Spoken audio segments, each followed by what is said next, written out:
Ok, parliamo della pagina opzioni in modalità principiante.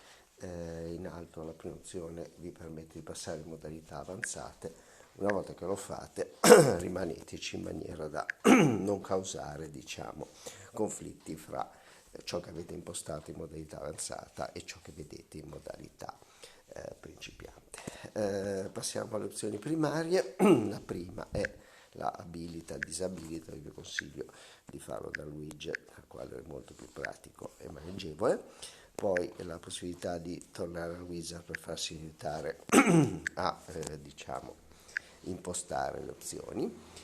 Self-test delle notifiche all'avvio verifica che le notifiche stiano funzionando regolarmente. Se non vi interessa disabilitatelo, o anche se avete ovviamente disabilitato notifiche per la mia app, questo non potrà funzionare perché si rimanda una notifica a se stesso per verificare che il sistema notifiche stia regolarmente funzionando.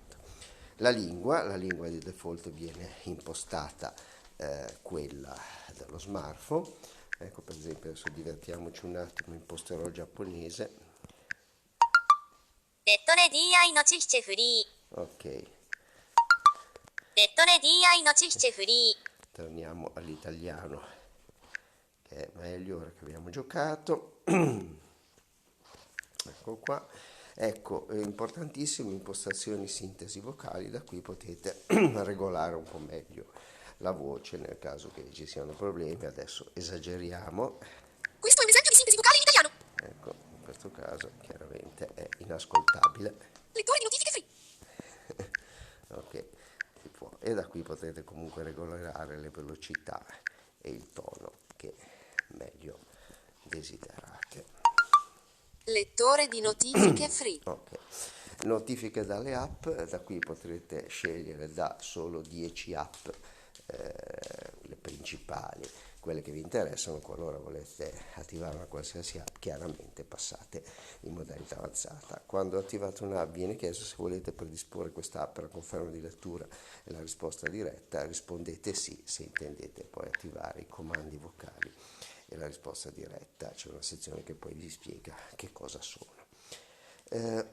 Passiamo alle modalità Bluetooth di default. Ecco, qualora vogliate sempre qualche chiarimento in più, ricordate di schiacciare il tastino rosso che sta a fianco della particolare voce. Ecco, di default, qualora vi colleghiate un apparato Bluetooth, lui gestirà un apparato Bluetooth di tipo multimediale, ovvero sia cuffiette, per esempio, classiche multimediali da ascoltare musica. Qualora invece vogliate collegarvi all'autoradio, la modalità è quella di emulazione di una telefonata per riuscire a interromperla mentre questa sta ovviamente suonando musica. Dopodiché, vabbè, la forzatura sottoparlante, in questo caso sentirete notifiche anche sull'altoparlante dello smartphone, oppure potete abilitarlo solo quando siete collegati a un dispositivo Bluetooth. Infatti vedete, adesso mi salto avviso su Bluetooth, non sono collegato a alcun dispositivo e quindi si è automaticamente disabilitato. Torniamo alle impostazioni di default. Silenzia le notifiche, adesso è attivato scuoti per silenziare, quindi qualora faccio partire una SM. notifica e scuotessi il telefono, la notifica verrà immediatamente silenziata, quindi per evitare situazioni di imbarazzo è ottima. Silenzia pulsante cuffie, farà la stessa cosa premendo il tasto play stop. Gli avvisi, avviso di chiamata, qualora abbiate Android 9 o superiore, ci sono parecchi problemi perché Google ha eliminato la possibilità di leggere chi ci sta chiamando per ragioni di privacy. Ho trovato ovviamente dei workaround che non possono funzionare su tutti i telefoni, ma può essere interessante vedere come si può fare. Anche qui c'è tutta la spiegazione sul tasto rosso relativo.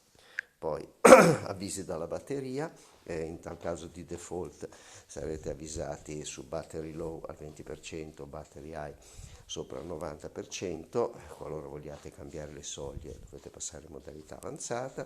Segnale orario vi dirà ogni tot tempo che ora è, e abilita avviso Bluetooth se quando ci colleghiamo a un dispositivo Bluetooth, scolleghiamo un dispositivo Bluetooth.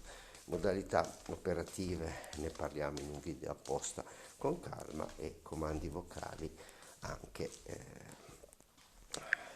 c'è un demo che vi fa vedere come funziona, eccetera eccetera. Widget è possibile personalizzarlo in 1000 modi diversi, e da qui potrete, poi c'è un video apposta che vi spiega cosa si può fare.